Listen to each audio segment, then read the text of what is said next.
একটা পরিবারের 6 জন সদস্য, বাবা মা, 2 ছেলে 2 মেয়ে। তো 2 ছেলে প্রবাসে থাকে। আর পরে যে মেয়েটা, তার বয়স হচ্ছে 10 বছর। আর ছোট যে মেয়েটা, যার বয়স হচ্ছে 6 মাস। গত 30শে জুন এই 6 মাসের বাচ্চাটা, যার হচ্ছে কোনো জ্ঞান বুদ্ধি নাই, যে এখনো শিশু, অবুঝ শিশু, সে খুব কান্নাকাটি করে।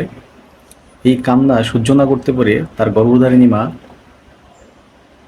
নিজের হাতে নিজের গামছা দিয়ে সেই বাচ্চার মুখে গামছা চেপে শ্বাসরুদ্ধ করে ফেলে। সে তার মা জাতিকে, সারা পৃথিবীর মা জাতিকে কলঙ্কিত করে এবং ওই বাচ্চাটি নিষ্প্রাণ হয়ে যায়। ওই বাচ্চাটির নাম ছিল নুসরাত। আর যে ভদ্রমহিলা এই কাজটা করছে তার নাম ছিল হচ্ছে আপনার স্বপ্না বেগম।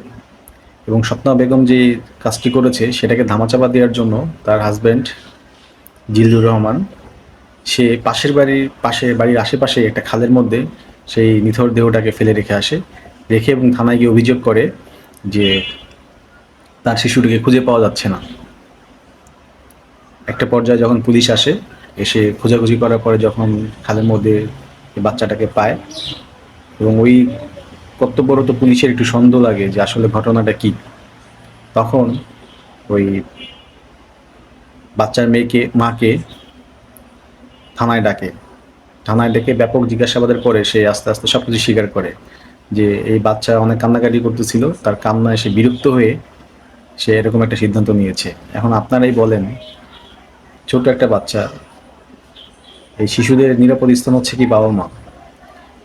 তো বাচ্চাটা কখন কাঁদে, কখন কান্না করে? যখন তার কোনো প্রয়োজন হয়, বা সে যখন একটা মানে আনকমফোর্ট ফিল করে, কোনো একটা সমস্যা হলে সে তো কথা বলতে পারে না, সে কান্নাকাটি করেই তো তার বাবা মাকে নোটিশ করে। সে হয়তো বা তার কোনো একটা সমস্যা হচ্ছিল, তার সমস্যা না বুঝে রাগের মাথায় গামছা চাপা দিল মুখের মধ্যে। কি একটা ব্যাপার দেখেন, নিজের নিজের সন্তানকে কিভাবে এমন করে মানুষ, মাথায় আসে না। প্রশ্ন মানে সারা মাজা থেকে প্রশ্নবিদ্ধ করেছে এই মহিলা। এবং বাবা কি করলো, তাকে বাঁচানোর জন্য, তার স্ত্রীকে বাঁচানোর জন্য নিজের হাতে সেই সন্তানকে নিয়ে খালের মধ্যে রেখে আসলো। চিন্তা করা যায় আসলে এদের মতো মহিলাদের আসলে কি শাস্তি হওয়া উচিত, আপনারাই বলেন।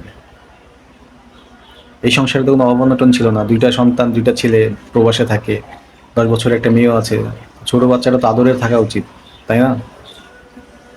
মানে মানুষের এখন ধৈর্য শক্তি এত কমে গেছে যে নিজের সন্তানের জীবনের মূল্য তুচ্ছ হয়ে যাচ্ছে।